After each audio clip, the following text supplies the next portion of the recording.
everyone, and welcome to Daily Newspaper Analysis, which is brought to you by LawSikho. So, today we have one article that is the editorial that we'll be discussing at length. This is from the Hindu newspaper. The title of this article is A Case for More Federal Judiciary. So, as the name itself is implicating, that it is about the judicial system of the country and specifically about harboring the federal character of the Indian judiciary, as we know that it works in hierarchy. So, what are the issues with this hierarchical system? And what can be done here will be discussed here. The second segment is about the news updates, which is specifically for a prelims exam. So the important news points will be covered here. And the third and the last one is for the legal news. So let's move towards the discussion. If you like it, definitely do not forget to give it a thumbs up. It will definitely show your support and we will appreciate it a lot. And do subscribe to our channel as well. With this, let's start with the discussion for the day, which talks about the federal judiciary. So first of all, let's understand that why at all this topic is into news. In the recent times, there has been a growing imbalance of power in the judiciary, which the Supreme Court needs to address by empowering the high courts. So basically, as we know that the Indian judicial system works in the hierarchy, we have the local courts, the district courts, the session courts. Above them, we have the high courts, and then the apex court, or the highest body in the judicial system of India is the Supreme Court. Now, when we talk about this hierarchy, there's definitely a division of power that has been done, in a proper manner amongst all these courts. But recently, what has been happening is that this division of power amongst these courts has seen an imbalance of power. Now, due to this, what has happened is that the cases that have been taken up by the Supreme Court and the High Court, especially, so there has been a lot of confusion specifically over here. And the second part over that we should be focusing upon is that due to this imbalance of power, the right balance of hierarchy is not being followed. So definitely here we need to address this issue, and the Supreme Court needs to address this specifically by empowering the high courts and by giving more powers, better jurisdiction to the high courts. Now let's consider the Supreme Court and the High Court hierarchy. So the Supreme Court has always stated that it is higher than the High Court only in the appellate sense. Now here one very intricate point that we need to notice that of course we say, as the name also, it is the Supreme Court of the country, the apex body. Now why at all it has this kind of a character?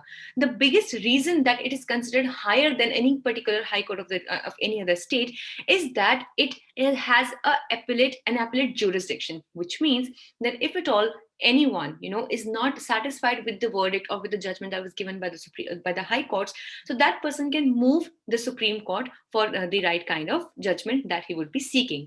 Now in this situation, we need to consider that the Supreme Court is higher than the High Court, but the main reason which makes it higher than the High Court is because of its appellate jurisdiction and nothing else. Here, as the article is stating, which means that the jurisdiction of Supreme Court and High Court, their powers are quite much equal, but it's just that the Supreme Court is appellate in its jurisdiction. Then it says that the Indian Constitution places the High Court and the Supreme Court at the same level. So if we talk about the Supreme Court, the Constitution of India, so there is no particular differentiation in powers that has been done throughout the Constitution, and we have a clear mention, through provisions, various provisions, that the High Courts and the Supreme Court are at the same level. Yes, when we talk about the jurisdiction, many times there could be a point of difference, but that definitely is to reduce the burden on the Supreme Court. For example, when we talk about the writ jurisdiction, so the writ jurisdiction of the High Courts is wider than that of the Supreme Court, because the Supreme Court can take up writs only when there is violation of the fundamental rights. On the contrary, the high courts can take the writs even, or it can also take cases or in such situations that are not just for fundamental rights, but also other legal rights. Now, this is definitely done so that the burden on the Supreme Court is reduced, because it already sees a lot of cases coming in appeal from the lower courts. So the High Courts further stood out during the emergency when the Supreme Court did not manage to do the needful. So of course, we cannot forget the time of 1975 during the the black period of the Indian constitutional system, wherein the emergency was brought in the entire nation. And at that time, various high courts in various states played a very important role in safeguarding the fundamental rights of the people, which Supreme Court unfortunately was not successful to do so back then. Then the article says that the imbalance between the two has widened because now there are three reasons that this article gives. Firstly, that the collegium of the Supreme Court makes all the appointments and transfers even for the high courts. So in a way, the independence of the high courts is at stake here. Secondly, the government has appointed tribunals where direct appeals go to Supreme Court and not High Court. So in this sense, what happens is that not just the burden all increases on the Supreme Court, but the value of High Court seems to be degraded in some sense. So here, if at all there are going in these cases go in appeal from the tribunals, maybe they can be allowed to go to the high courts and then later to the Supreme Court, making or emphasizing enough on the importance of the high courts. And thirdly, the Supreme Court has accepted many trifling matters of late, which in a way puts a little bit of question on the Supreme Court and its sanctity as to why these petty cases or petty issues are being addressed by the highest court of the body of the country, and on the contrary the high courts and others are not addressing such issues.